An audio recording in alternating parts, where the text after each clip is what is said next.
琴晚就住咗喺武漢長江邊，推開窗就聞到江風嘅味道，好舒服。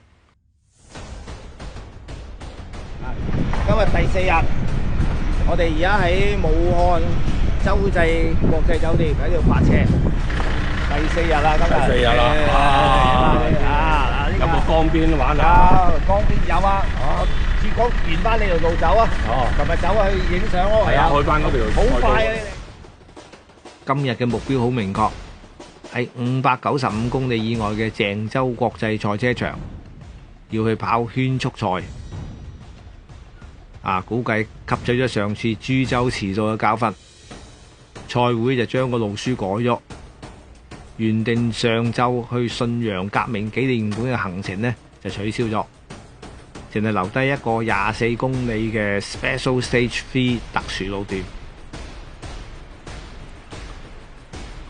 等我問下水生有乜嘢計時嘅秘訣先。要計時咧，變咗嚟講，你例如俾20分鐘你行10公里咁樣，你要計到好準確咁樣，你到時你響20分鐘咧，個10公里你要行到用計到米數出嚟咧，你準時要入到去咯。賽會俾嗰個時段咧就合法最快嘅時間嚟，應該係。咁你唔係最快時間啊，係一個合理時間嘅。合理時間係啊，交通規則裏邊嘅時間。咁你俾我揸，我梗係1、2、3就盡快去到就嚟到終點，咁然後就匿埋等夠鐘衝入去啦，係嘛？都係要，唔係啊，都係要要有啲有好多即係要有技術上嘅問題，要自己要處理嘅嗰啲裏邊。我知道裏邊梗係啲秘訣啦，因為你攞咁多次獎啊。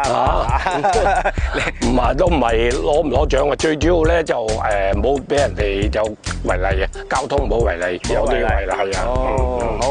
好。同埋例如咧，你有時會 miss 咗行錯路啊。Wrong 啦，即係會係經常有嘅，響荷瓦里裏邊咧就經常都會有。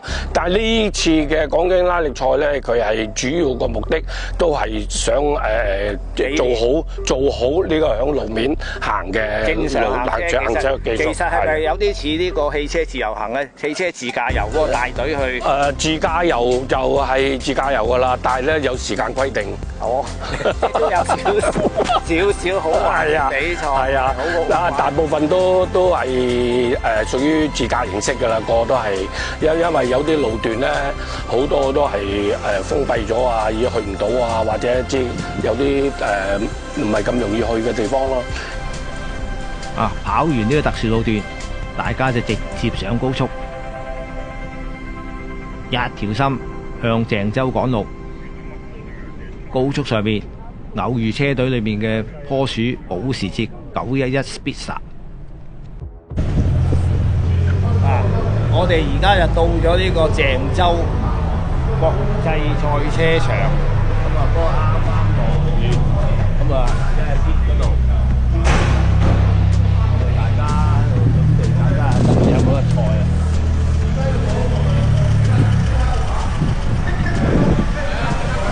而家就落緊雨。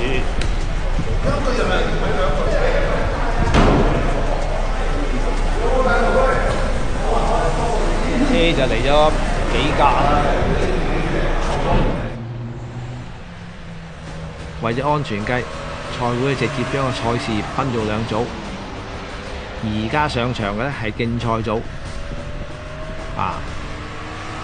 一路練到盡，用最快嘅圈速去分勝負。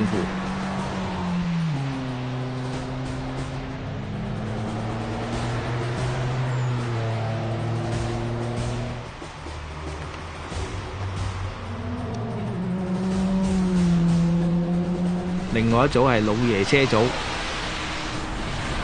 行上去賽道慢慢兜個圈，感受下氣氛就算啦，唔計成績嘅。落雨天咁樣安排，都算又安全又都有啲意思，幾好。